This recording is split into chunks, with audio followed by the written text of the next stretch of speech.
Hello all. I'm honored to present my work on the discovery of a functionally important protein-protein interaction in meiosis. Meiotic cell division is a fundamental, highly conserved process that enables the formation of haploid gametes from diploid cells in sexually reproducing organisms. This allows these species to keep their chromosome numbers constant from generation to generation of reproduction and introduces genetic diversity into the gene pool. Because meiosis is so fundamentally important, improper meiosis is a fundamental cause of infertility in humans. An important part of meiosis is the formation of crossovers during prophase 1. Crossovers are essential for proper segregation of homologous chromosomes into haploid cells. When crossover formation goes awry, this results in non-disjunction events, which cause homologous chromosomes to be improperly segregated into haploid cells and unevenly segregated. This uneven segregation upon fertilization causes karyotypic disorders including Down syndrome, Patau syndrome, Edwards syndrome, and others with very severe symptoms. The molecular steps that lead up to the formation of crossovers are known as meiotic recombination pathways. In yeast models, these begin when the topoisomerase-like protein SPO11 makes double-strand breaks along the genome. These double-strand breaks are then repaired through one of three possible meiotic recombination pathways. The first is called synthesis-dependent strand annealing and is incapable of producing crossovers. It can only form non-crossover structures. The MUS81 MMS4 pathway can produce crossovers 50% of the time, whereas the ZMM pathway, a highly optimal and highly prevalent pathway for the formation of crossovers, promotes crossover formation 100% of the time through the usage of ZMM proteins that stabilize strand invasion intermediates represented here in green. One of these key ZMM proteins is called ZIP1. ZIP1 promotes synapsis and crossover formation by acting as the transverse filament of the yeast synaptonemal complex, shown here. The ZIP1 protein contains various functional elements within its C-terminal globular domain, a few of which I studied. Here is shown the C-terminal globular domain as part of a complete ZIP1 polypeptide map. Within the C-terminus is a region called the C1 region, which is essential for synapsis and meiotic progression. When this region is deleted from the protein, this results in meiotic arrest. Because of its functional importance for meiosis, the C1 region was analyzed for the presence of phosphosites, specific amino acids at which phosphate groups can be added to modulate the function of the protein during meiosis. 6 phosphosites were identified: serines 801 and 802, which make up a 2-serine region, and serines 815 through 818, which make up a 4-serine region. When the 4-serine region was mutated to alanine, so it could not be phosphorylated, this resulted in delayed meiotic progression. Analysis of haploids obtained through sporulation of this strain revealed that because of a lack of crossovers, this strain did not have access to the ZMM pathway of recombination. This inhibited access to the ZMM pathway implicated SGS1 as potentially functionally important in this pathway. SGS1 is a DNA repair protein that acts during both mitosis and meiosis and is part of a dissolvosome, a group of proteins that takes apart DNA structures that would promote crossovers to instead promote the SDSA and MUS81 MMS4 pathways of recombination over the ZMM pathway. In order to determine any interaction between ZIP1 and SGS1, a 2-hybrid assay was conducted between the C-termini of these two proteins. These 2 hybrid assays revealed that when negative charges were placed through aspartate mutations on the 2-serine region, positions 801 and 802, this promoted interaction of the ZIP1 and SGS1 C-termini. My experimental goal was to learn more about the functional importance of phosphorylation at serines 801 and 802 in meiosis and how this phosphorylation might impact the interaction of ZIP1 with SGS1. From there, I wanted to understand how the interaction between ZIP1 and SGS1 could impact meiotic progression as a whole.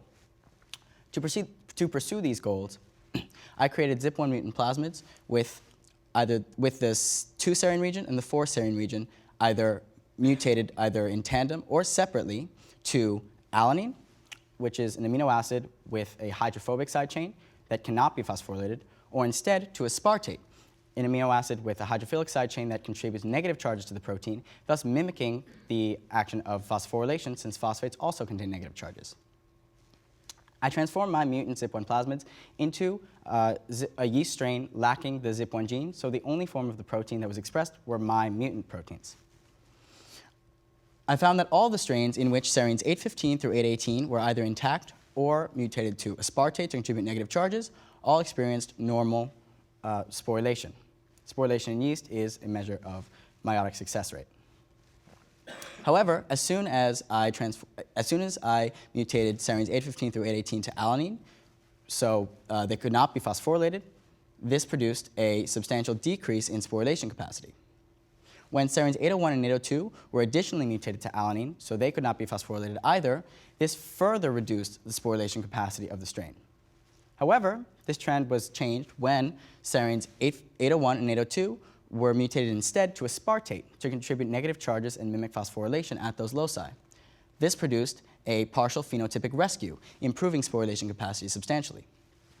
I further investigated these strains through a meiotic progression assay.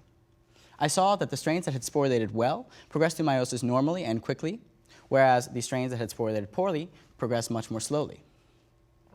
This differential meiotic progression was particularly stark when comparing the ZIP12A4A mutant, which has none of these phosphosites able to be phosphorylated, shown here in blue, to the ZIP12D4A mutant, shown here in pink. The only difference between the 2D4A mutant and the 2A4A mutant is the presence of aspartates at positions 801 and 802 in the 2D4A mutant that contribute negative charges and mimic phosphorylation. Because negative charges at positions 801 and 802 had promoted the interaction of the ZIP1 and SGS1 C-termini in the 2-hybrid assay, it was thought that this much improved meiotic progression could be a result of interaction between ZIP1 and SGS1 with this SGS1 mutant, but not with this one. To confirm SGS1's role in this pathway, I transformed select mutant plasmids into a yeast strain lacking SGS1 during meiosis. I found that without SGS1 present, all strains in which serines 815 through 818 were mutated to alanine, so they could not be phosphorylated, all experienced similarly low sporulation capacities, indicative of meiotic arrest. Whereas with SGS1 present, the amino acids present at positions 801 and 802 had played a large role in determining sporulation capacity. Without SGS1, this effect went away. It was thought that negative charges at serines 801 and 802 were only functionally important then when SGS1 was present, indicating that phosphorylation of serines 801 and 802 may impact interaction between ZIP1 and SGS1. I further analyzed these mutants through another meiotic progression assay, in which I saw that once again, the strains that sporulated very poorly previously underwent severe meiotic delays, in this case indicative of meiotic arrest because of the severity of the delay. I was able to sum up my experimental findings into a mechanistic model that attempts to explain how this pathway might be operating during meiosis. I postulate that once double-strand breaks are formed by the topoisomerase-like protein SPO11, the ZIP1 protein localizes to those double-strand breaks in order to attempt to promote ZMM recombination and crossover formation. However, if the ZIP1 protein has not been properly phosphorylated at serines 815 through 818, modeled in my experiments by alanine mutations at those loci, this protein is unable to promote ZMM recombination and, in fact, obstructs the progression of the ZMM pathway. However, if the protein has been phosphorylated at serines 801 and 802, this invites interaction by SGS1, which is able to interact with ZIP1 due to the negative charges at serines 801 and 802, and remove the improperly phosphorylated ZIP1 protein from double-strand breaks, thus allowing repair by alternative pathways, including SDSA and MUS81 MMS4. Alternatively, if the ZIP1 protein, after localizing to the double-strand breaks, has not been phosphorylated at serines 815 through 818, and has also not been phosphorylated at positions 801 and 802, negative charges are not present at positions 801 and 802 for SGS1 to interact. So SGS1 is unable to interact, leaving these improperly phosphorylated ZIP1 proteins stuck on double-strand breaks. The double-strand breaks, because the ZMM pathway is restricted, the double-strand breaks cannot be repaired properly. This allows double-strand breaks to linger and trigger the meiotic recombination checkpoint, which can lead to meiotic arrest. My experiments reveal genetic evidence for the interaction of ZIP1 and SGS1, but further work may be required to further characterize this interaction. If the interaction is direct, it could be observed through fluorescent resonance energy transfer confocal microscopy, as well as co-immunoprecipitation, among other methods. Furthermore, The kinase responsible for phosphorylation of the ZIP1 C-terminus at positions 801 and 802, or positions 815 through 818, is still unknown. Further research should be allocated toward that goal to better complete the molecular story and understand how this begins with phosphorylation. Furthermore, because the C1 region is so critical for successful meiosis, it may hold other functionally important amino acids that have yet to be uncovered. In conclusion, I found that negative charges at serines 801 and 802 promote the interaction of ZIP1 and SGS1 in meiotic cells.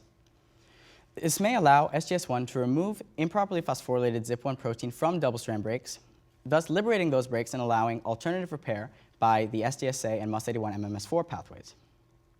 This is the first evidence for such interaction between ZIP1 and SGS1 during meiosis, and also reveals an associated regulatory mechanism that acts as a fail-safe to promote proper repair of double-strand breaks even when the ZIP1 protein has been improperly phosphorylated and cannot promote ZMM recombination.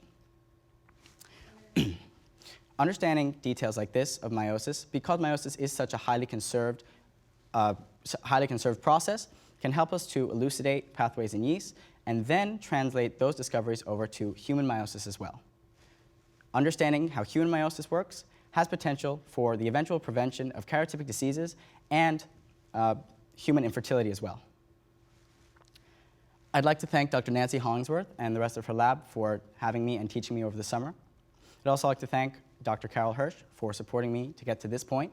And I'd like to thank the Siemens Foundation, Discovery Education, and the George Washington University for honoring me here today. Thank you very much.